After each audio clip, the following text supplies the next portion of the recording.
Hi friends, ఈరోజు నేను గులాబ్ జామున్ చేస్తున్నా. ఇప్పుడు పిండి కలుపుకుందాం.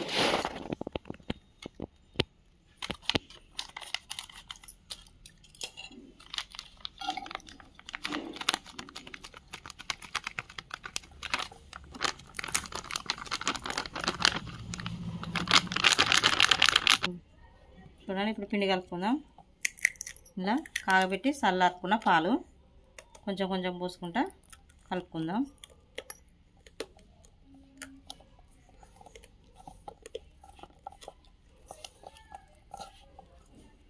పాలు పోసి కలుపుకోవడం వల్ల బాగుంటాయి.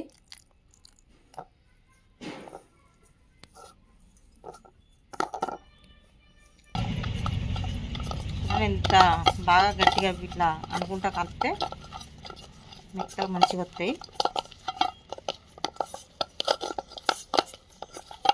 పిండి మంచిగా కలుపుకోవాలి.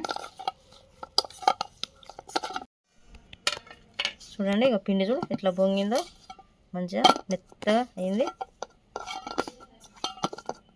ఇట్లుంటే బాగా వస్తాయి.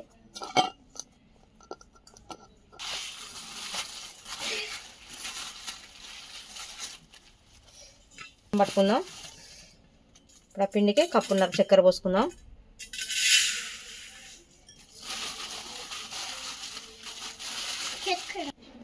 కప్పున్నర చక్కెర,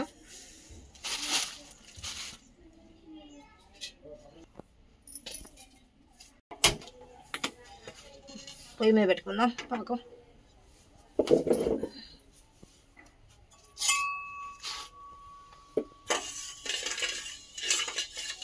పాకం వచ్చేదాకా కలుపుకుంటూనే ఉండాలి. ఈలోపు పాకం వచ్చేలోపు విలాక్షీలు దంచుకుందాం.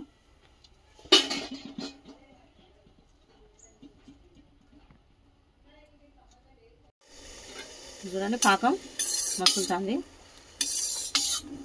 ఇప్పుడు కొంచెం విలాక్షి పౌడర్ వేసుకుందాం.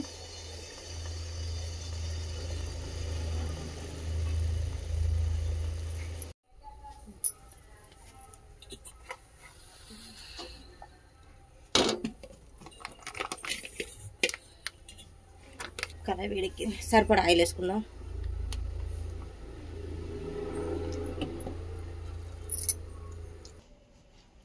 నూనె వేడెక్కి అంతలోపు ఇవి చేసుకుందాం. మనం ఉండలు చిన్న చిన్నగా చేసుకుందాం.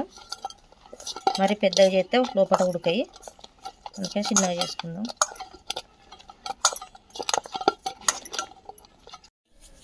చిన్న చిన్నవి చేసుకుందాం బాళ్ళు.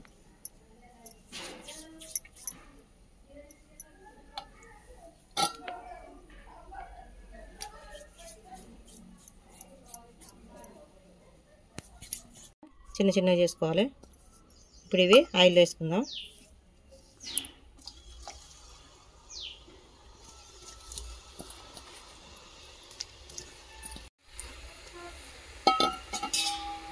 స్టవ్ సిమ్లో పెట్టుకొని కాల్చుకుందాం. ఎందుకంటే స్టవ్ సిమ్లో పెట్టుకుంటే మంచిగా ఉడుకుతాయి. ఇట్లా కాల్చుకోవాలి.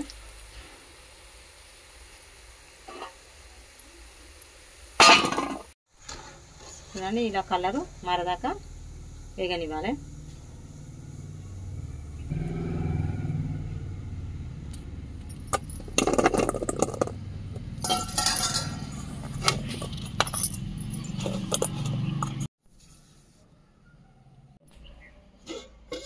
ఇప్పుడు పాకం పట్టి పెట్టుకున్నాం కదా, ఇవి ఇందులో వేసుకుందాం.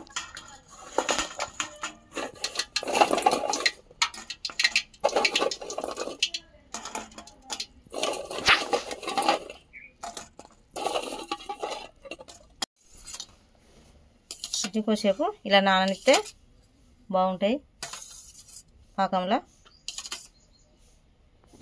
చూడండి, పాకం లేగానే ఎలా అవుతున్నాయో.